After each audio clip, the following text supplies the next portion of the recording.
장애의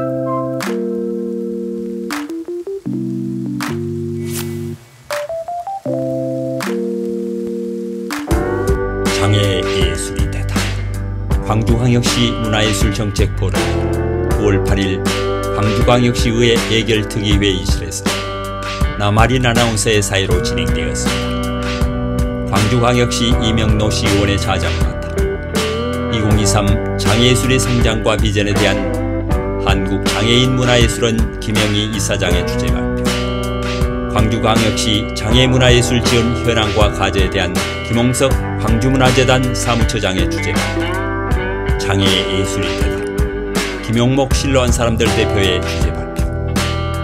지정 토론회는 광주장애예술인지원협회 전자광이다, 광주대학교 사회복지학과 정희경 교수, 조재영 영화관, 질의응답으로 차지하는 가수, 김에스터 화가, 정창렬 시인, 김봉진 국제농아미술협회장으로 이어졌습니다. 이 행사는 광주장애예술인지원협회가 주최하고 광주광역시의회가 후원하였습니다. 김홍석 광주문화재단 사무처장의 발제 발표입니다.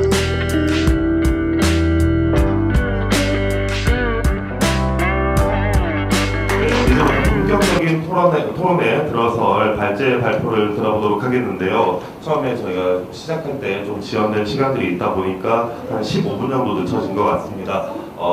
두 분의 그 발제자분들께서는 한 10분 정도로 감안을 하시면서 뒤에 시계 보시면서 같이 발제를 진행해 주시면 되겠습니다. 먼저 첫 번째 발제자입니다. 항상 밝게 웃으면서 우리 시민들을 맞아주시고 또 광주의 문화, 예술을 위해서 누구보다 열심히 뛰고 계신 분입니다. 광주문화재단 사무처장 김홍석 사무처장님을 모시겠습니다. 네, 안녕하세요. 광주문화재단 사무처장 맡고 있는 김홍석입니다. 시간 10분 하게 있는데 여러분 나눠드린 자료에 내용을 좀 보시고, 제가 좀 빨리 진행하고 넘어가는 부분이 있더라도 제가 시간을 5시까지 마무리하겠습니다. 그래서 빨리 진행하더라도 좀 이해해 주시고 책자를 봐주시기 바랍니다.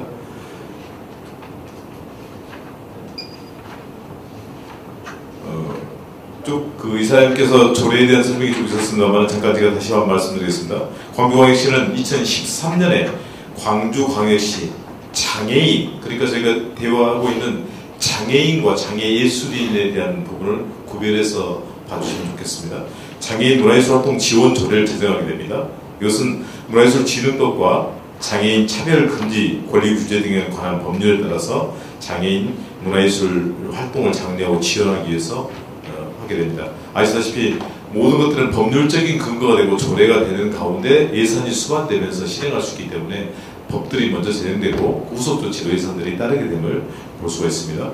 또한 광주문화재단은 2019년부터 올해까지 장애인 문화예술인이 주관한 지역 장애예술 특성화 지원 사업에서 12.3억, 그 다음에 국비 3억 5천에서 6억 5천을 가지고 사업을 진행하고 있습니다.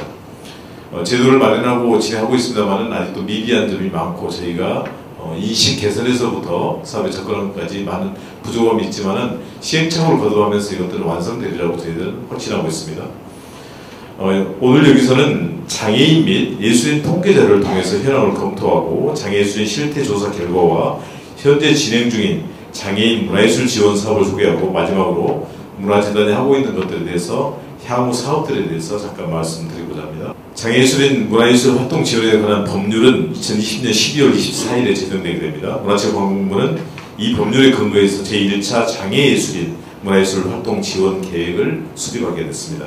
광주광역시는 아까 말씀드렸듯이 2013년에 장애인 문화예술 활동 지원 조례를 제정하게 됩니다. 그리고 이후에 2021년에 아까 이사님께서 자료 통계에 빠져 있었습니다만 21년에 광주광역시 장애예술인 문화예술 활동 지원 조례를 저희들이 제정했습니다. 그래서 장애예술인의 문화예술 활동을 촉진하고 삶의 질 향상에 노력하고 있습니다. 2024년 7월 기준으로 봤을 때 광주광역시 등록 장애인 수는 69,442명으로 통계되고 있고 전체 인구의 광주시 인구의 4.75%를 차지하는 걸로 통계가 나와 있습니다. 장애인 현황은 남성이 56.8%, 여성이 43.2%, 심한 장애 유형을 앓고 있는 분들이 39.9%입니다.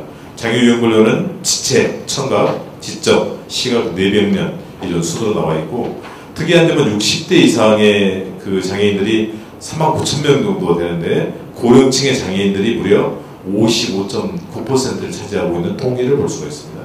예술복지법에 근거해서 2024년 8월 현재 광주광역시의 예술활동 증명 가입자 수는 일반인 포함해서입니다. 4,160명입니다. 전국이 16만 9천 명 정도가 되는데 광주는 이 비중으로 봤을 때 2.45%를 차지하였고, 성별 남성이 1,800명 정도, 여성이 2,359명 나오고 있습니다.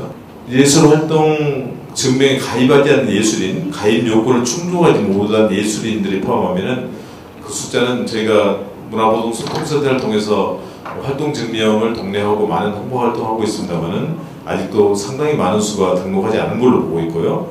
참조로 광주 예총의 회원 수가 무려 2만 명입니다. 2만 명 대비해서 저희가 4,100명 정도이기 때문에 굉장히 많은 수가 아직도 가입되지 않은 것으로 보고 있습니다. 광주광역시의 장애예술인에 대한 정확한 통계는 아직 없습니다. 다만 방금 말씀드린 예술활동 증명을 완료한 장애예술인이 89명입니다. 여러분 주변에서 보시면 장애예술인 활동하는데 등록하지 않은 분들이 많다면 이분들에게 좀 동네에서 활동을 증명을 받고 한다면 나중에 여러 가지 그 혜택들을 좀 받을 수 있는 것도 있지 않을까 하는 생각합니다. 2020년 광주 장애인 실태 조사를 통해 확인해 본 바는 광주 장애 예술인은 약 저희가 추정하기를 약 160명 정도로 현재 추정을 하고 있습니다. 실태 조사했던 결과 몇 가지 정보들만 좀 공유하도록 하겠습니다. 응답자 103명을 표준으로 했었고, 저희들이 연령대 40대, 50대, 60대까지 나누어서 또 5개 자치구로 나누어서 골고루 분포도를 넣고 조사를 해봤습니다. 장애 유형별로는 아까 말씀드렸듯이 지체장애, 뇌병면, 발달장애, 시각장애, 청각장애 순으로 나온 것을 볼 수가 있었고요. 예술 장르에서는 미술은 시각예술과 디자인, 공예를 포함해서입니다. 약 거의 한 50%에 가까운 다수의 수가 차지하고 있고, 음악에서는 실용음악 포함해서 29%, 문화 9.7, 사진 4.9% 순으로 저희가 통계에서 나온 걸 볼 수가 있었습니다. 응답자 예술활동 경험 결과를 보면 예술활동 현황은 예술활동 처음 시작한 나이는 평균 36.9세로 나오고 있고, 예술활동 경력은 약 12.9년으로 통계되고 있습니다. 그리고 이렇게 예술활동을 하게 됐던 계기가 됐던 동기를 보면은 복지기관의 문화예술 프로그램을 통해서 예술을 접한 경우를 많이 볼 수가 있고, 또한 취미활동, 동아리와 동호회 활동을 계기로 해서 예술 활동하게 되는 것을 볼 수가 있었습니다.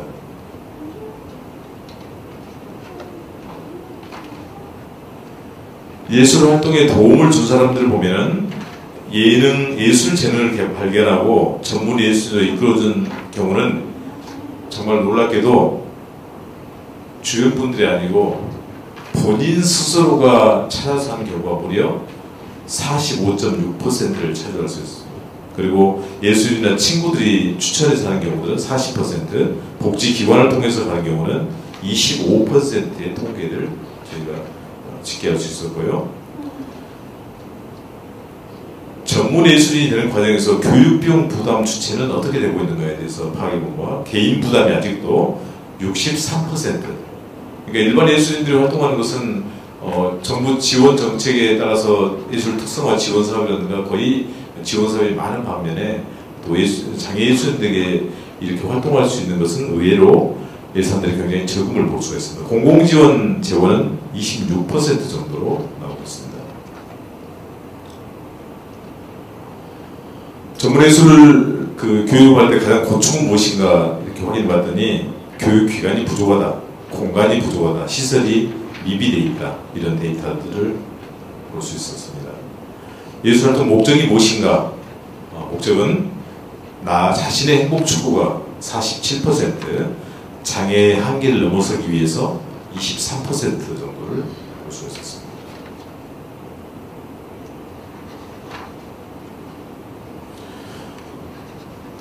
단체 및 협회에 가입한 가장 큰 이유는 공연, 전시, 발표 기회 확대가 21%였습니다. 그리고 활동 장르에 대한 정보 공유, 그리고 협업과 공동 발표라는 순으로 나온 걸 볼 수 있었고요.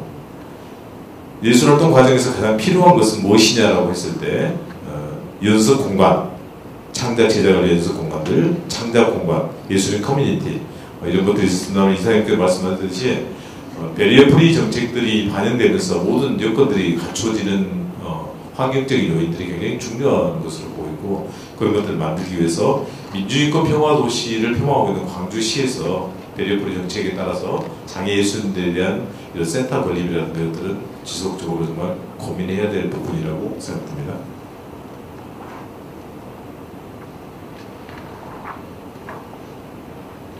예술활동 공연 발표 고충이 무엇이냐고 했을 때 비싼 공간의 대관 비용이 거의 30%를 차지하는 걸 볼 수 있었습니다.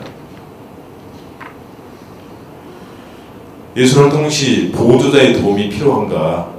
반드시 도움이 필요하다. 52%. 도움을 주는 사람 누구인가? 대부분은 가족이나 친구나 지인들이 도움을 주는 걸 볼 수 있었습니다. 시간이 많이 지나가네요. 제가 좀 많이 건너뛸게요. 시간이 금세 가버리네요. 데이터들은 좀 참조를 봐주시고요. 그러면 광주문화재단은 이런 상황에서 어떤 일들을 할 것이냐, 그런 것들에 대해서 말씀드릴게요.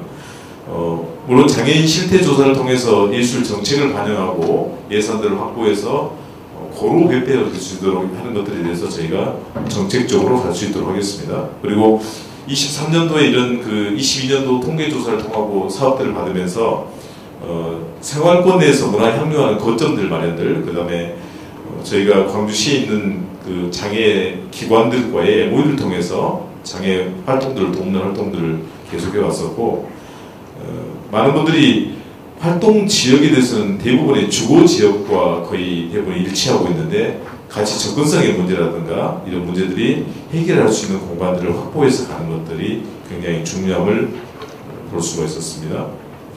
저희는 광주문화재단은 현재 작년부터 23년도까지 걸쳐서 장애 문화예술 지원에 대한 그 공간들이 없다 보니까 저희가 그 ACC 앞쪽에 보면은 호텔 람이라는 곳이 있는데, 그쪽에가 건물들이 이제 그 부족하지만은 그래도 대학 공간으로서 현재 그곳이 가장 낫다는 판단 때문에 현재 거기서 활동을 하고 있습니다. 그렇지만은 여러 가지 접근성의 문제라든가 뭐 주차 문제라든가 장애인들의 이동 동선이라든가 이런 걸 고려했을 때 이곳에 꼭 머물지 않고 좀 더 좋은 여건이 있을 때 공간들로 옮겨서 활동하는 데 지장 없도록 사업들을 진행하도록 하겠습니다.